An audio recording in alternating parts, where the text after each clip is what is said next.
Talking loud in the nighttime air. Voices clash, we get out of care. Opinions flare like they matter so. But who's right, we'll never know.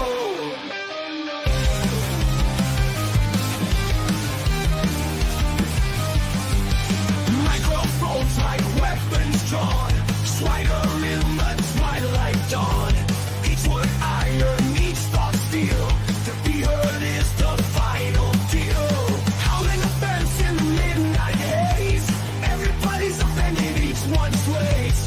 We're offended, you're offended, that's the way. Claim the night with the things we say. Truths clash like broken dreams. Voice to voice, let it scream. What's real in this foggy light? Bow hard till the morning light. Feel the hunger of the crowd. Anxious to erupt so loud. Unity in discord side. Witness as their worlds collide. Howling offense in the midnight haze. Everybody's offended, each one's ways. We're offended, you're offended, that's the way. Claim the night with the things we say.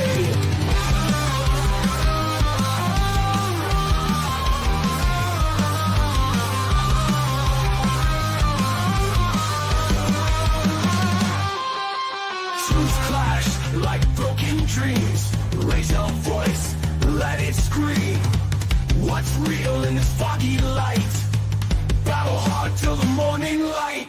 Feel the hunger of the crowd, anxious to erupt so loud.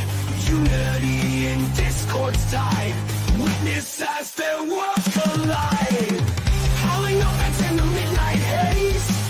Everybody's offended, each one sways. We're offended, you're offended, that's the way. Claim the night with the things we say. We say. We say. We say. We say.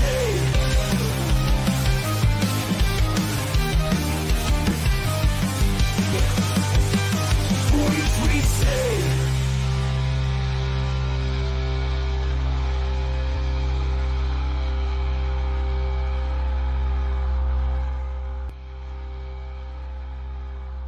My mother twitted my fucking tip off!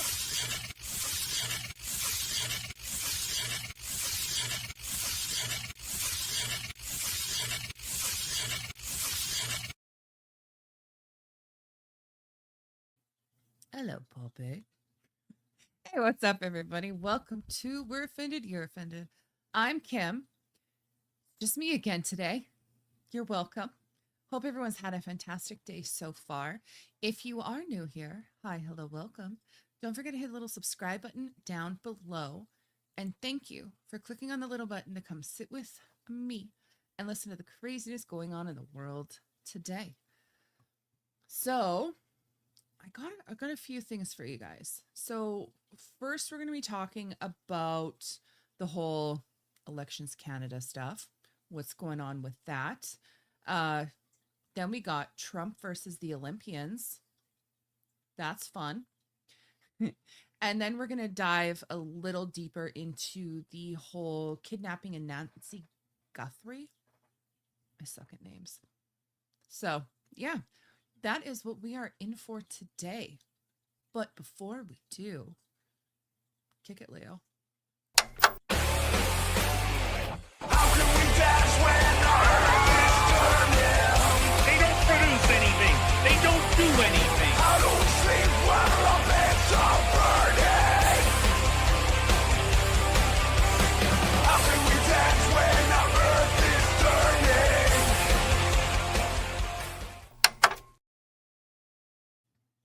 Hi, it's me again. Okay, so let's get into this first one here about the whole Elections Canada stuff. So there's the possibility of Canada going into early elections, which I would not be opposed of, to be honest.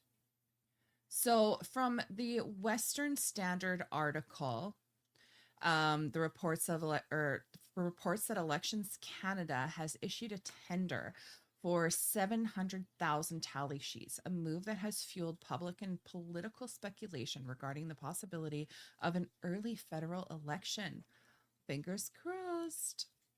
The procurement order. So, Elections Canada is seeking supplier to produce 700,000 tally sheets. These are physical documents that are used by poll workers to manually record and count votes as they are called out during the tabulation process. The timing of it is so the early election narrative, which is while the next fixed election isn't date. Sorry, I can't read. The next election fixed date is not until October 15th, 2029. The scale of the timing of the order have led observers to speculate that the government of Elections Canada is preparing for a snap election. Minority government context. So that went out. So I had put in here what a snap election was, but basically it's an election for them being able to, or from them being able to do an election sooner than what the actual election date is supposed to be, because election dates are generally 4 to 5 years for fixed elections. So this allows them to go in sooner, depending on what it is that they may deem necessary, whether it is a vote of no confidence, etc. The minority government context. So the minority parliament, an election can be triggered at any time if the government loses confident vote. Should have just kept reading. The prime minister asks the government general to dissolve parliament, which that won't be the case. If anything, it'll be a no confidence reason. So the Election Canada stance. So the agency typically maintains a state of constant readiness. The Elections Canada officials. Did I mention I can't read? I'm really sorry. Often explains such orders as routine logistics, ensuring that they have necessary materials in stock regardless of when the vote actually happens. They argue that waiting for an election could be called before ordering millions of documents would be a logistical risk. So they're asking for the number of 700,000. It's a significant number because it suggests that preparations for the full-scale national event tally sheets are required for every polling station across 338, soon to be 343 electoral districts in Canada. So the reaction that they have right now is that the article notes of the opposition parties and political pundits are watching these procurement signals closely, large-scale orders for ballots, tally sheets, or leading up to advertising the most often seen canaries in the coal mine for an upcoming election.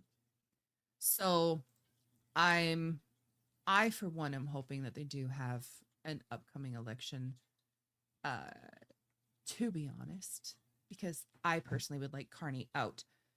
However, it's not about me, is it? It's about Canada. But it seems like Canada is definitely, well, a lot of Canadians are definitely in that same boat, that they're wanting the same thing. So with this whole, so that's all I got for that. Okay. So we're going to talk about the whole Trump thing.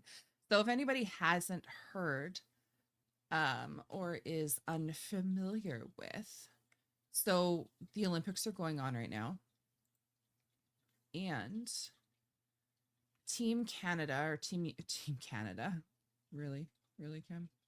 Team USA, there was a couple of their Olympians that were expressing not so great views on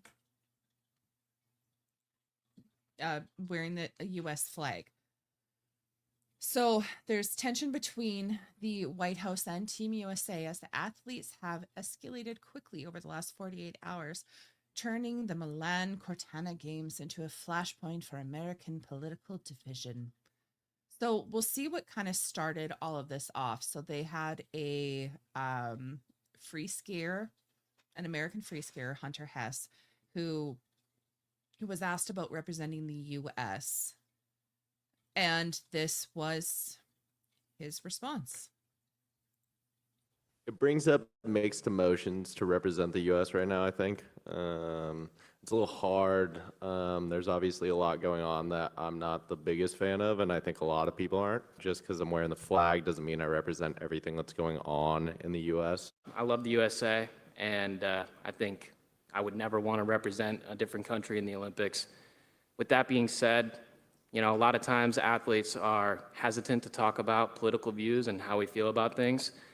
I feel heartbroken about what's happened in the United States. I think that as a country, we need to focus on respecting everybody's rights and making sure that we're treating our citizens as well as anybody with love and respect. So I'll agree. You know, you should be treating your citizens with love and respect. The things that are going on in the United States right now, for one, isn't about the citizens. It is about illegal immigrants. I'm not really sure why this is so hard for these people to grasp or understand, that it has nothing to do with people who went there legally and that are legal citizens. It just, people do better. So with that, Trump had a response, which he posted on Truth. And it has said the U.S. Olympic skier Hunter Hess, a real loser, says he doesn't represent the country in the current Winter Olympics. If that's the case, he shouldn't have tried out for the team, and it's too bad he's on it. Very hard to root for someone like this. Make America great again. End quote. So I'm not gonna lie. I feel like if you're out there representing Team USA, I almost said Team Canada again. Team USA, you should be representing your country. Full stop. This is the Olympics. This isn't a political stance. Period. So along with along with Hunter Hess and what he had to say, and the guy that was next to him, what the heck was his name? Yeah, Chris something or other. There was some other people, Olympic people, who have also stood up and made comments as well. Just going to remove this, add this.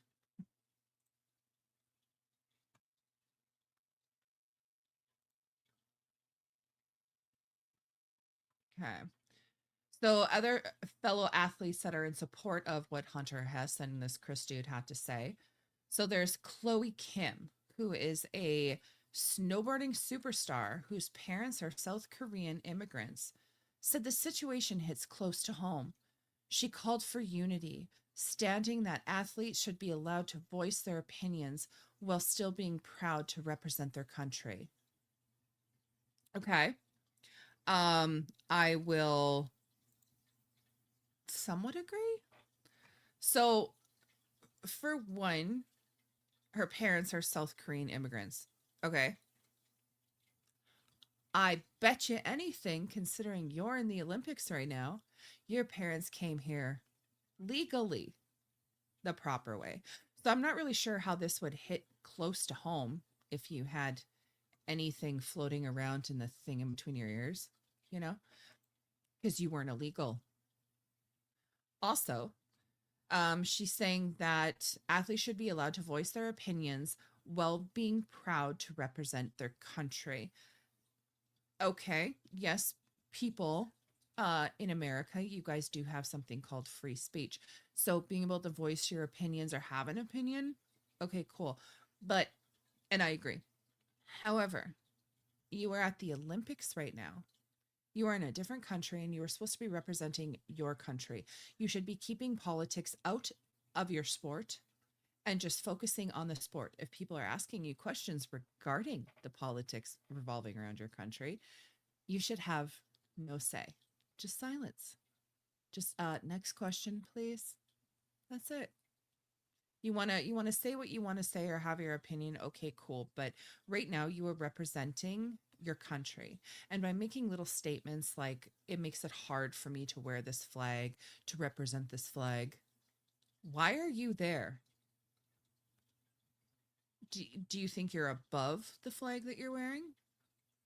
The flag that you're wearing is supposed to represent who you are and where you're coming from, and you should be proud of your country, and if not, then you never should have taken that spot. You should have let somebody else who is proud to be there and proud to support the country be there. This is not a political agenda going to the Olympics. This isn't an election. Why are we talking politics? Who cares what your political views are? Who is in office at the moment, whether you agree with them or disagree with them? Go there, do your sport thing, get your stuff, your medals. That's it. Be proud of the sport you did. Otherwise, zip it. But along the other people who should zip it, there is Eileen Gu. Ew. Sorry, just goo. Sounds really gross. Um, she is a San Francisco born skier who competes for China.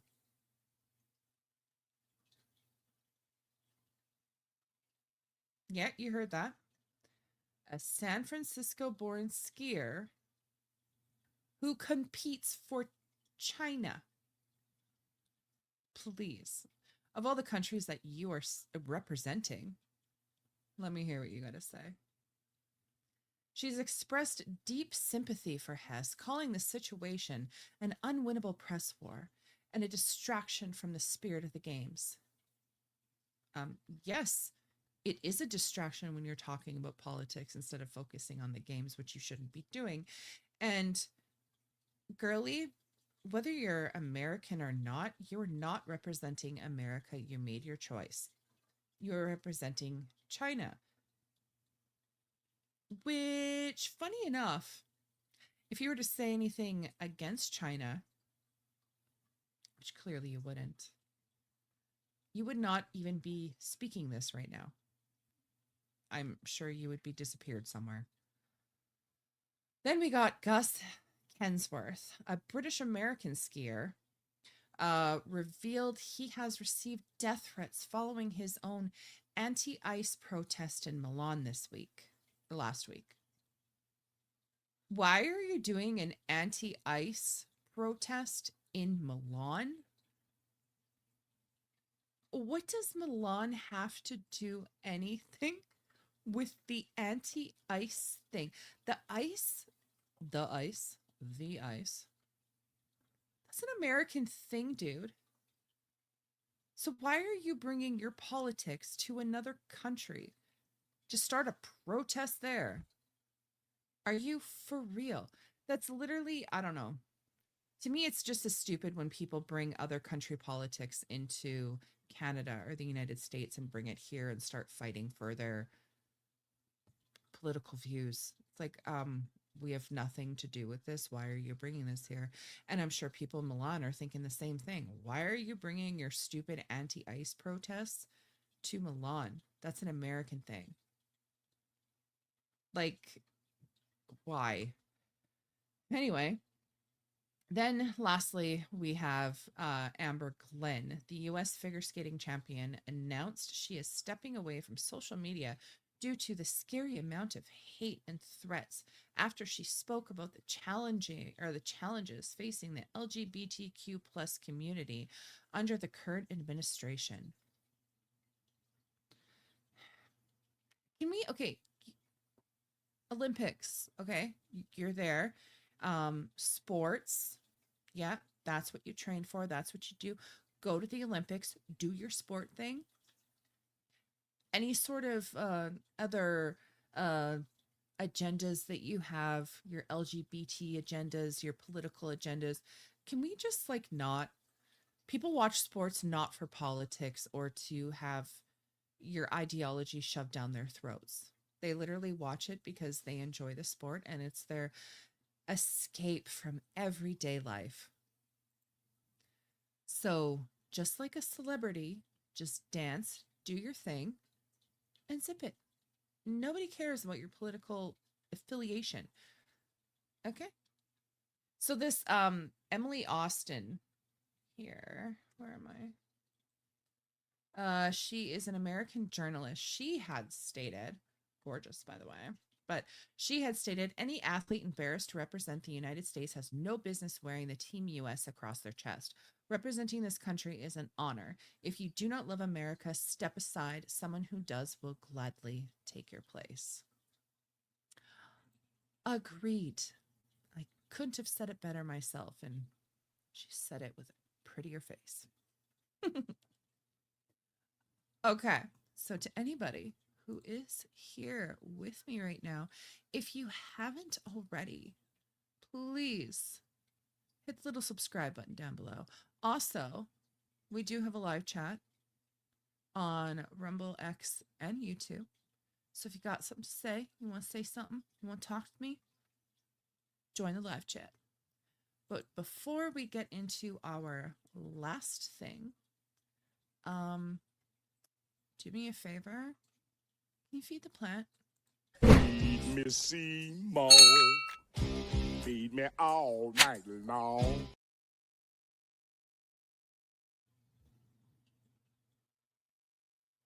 You came back too soon. Just kidding. Okay.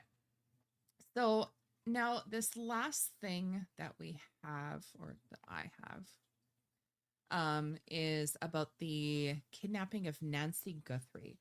So to anybody who is not aware, she is the 84-year-old mother of Today Show host Savannah Guthrie. So it has become a high-profile national mystery since she vanished from her Tucson, Arizona home on January 31st of this year. So the breakdown for this that we have here, so from January 31st to February 1st at 9. Okay, so the funny thing is that there is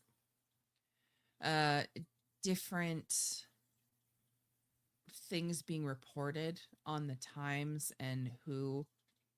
However, this is the synopsis of it. So at 8:48 p.m., Nancy is dropped off at her home by her son-in-law.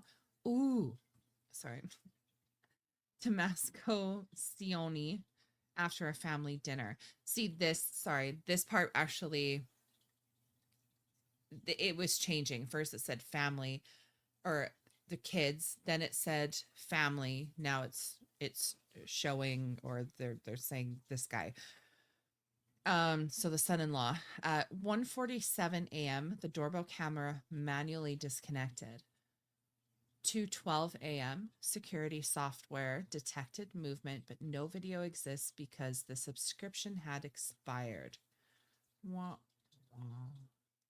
2:28 a.m., Nancy's pacemaker app disconnects from their phone, suggesting that she has moved away from the device at this time. The next morning, a church member notices she's missing. Family finds her home empty with her phone, wallet, and vital medication left behind. So with this too, there is other reports that, so they say that somebody from church had notified a family member that she didn't show up for church. However, when you look into other reportings of this, Nancy hasn't gone to church physically since COVID. So that'd be a couple years. And there's not, I don't know. So if she didn't show up for church, I mean, she hasn't shown up for church in years. So it's kind of suspicious. It's a little weird there's a lot of interesting discrepancies when it comes to the reportings of this and what's being said. In one aspect, it's saying that the church members noticed, so they were notified, and others it's just saying the family. But the thing is, like, the whole premise was, like, what started this whole thing off for them noticing was the church members, and now they're kind of starting to leave that out in some reports. So again, it's a little suspicious, but who knows? Evidence is coming in, stories are being told, so maybe they're just piecing more and more together, and things are changing that way. I'm sure we'll find out. So the evidence that they do have when they did go into the home, so there's blood stains. The forensic team confirmed that the blood found on the porch belonged to Nancy. There was forced entry. Investigators found signs that someone forced their way into the residence. A white van. Neighbors reported seeing suspicious white panel van in the area in the days leading up to the disappearance, and a septic search on February 8th. So that was yesterday. Detectives were seen searching the septic tank and manholes on Nancy's property. Not really sure to why. I couldn't find that out. I don't really know what they would be like. Some sort of evidence, I suppose. Maybe a body. I don't know. So the ransom demands. So they're demanding it in cryptocurrency. So not money, but cryptocurrency. They had sent multiple ransom letters to different media outlets like TMZ and the local news stations. The amounts apparently have escalated from 1 million to 6 million in Bitcoin. There was 2 different deadlines that were set. The final one expired today, February 9th at 5 p.m. As for now, the Bitcoin wallet remains empty.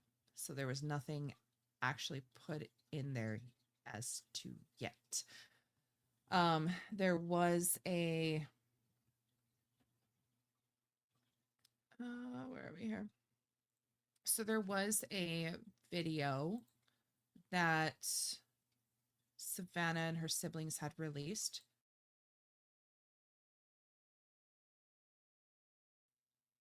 And I'm just trying to pull that up here. This is a live show, so gotta bear with me a little bit here. Okay. So this is from the BBC.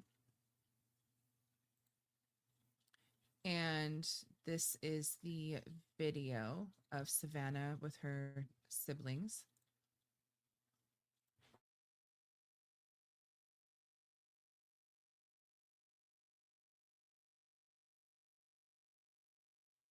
Maybe. Or we might watch the hamster wheel of death here for a while. Hold on. Let's try to refresh this. See if it helps. Gotta love technology sometimes.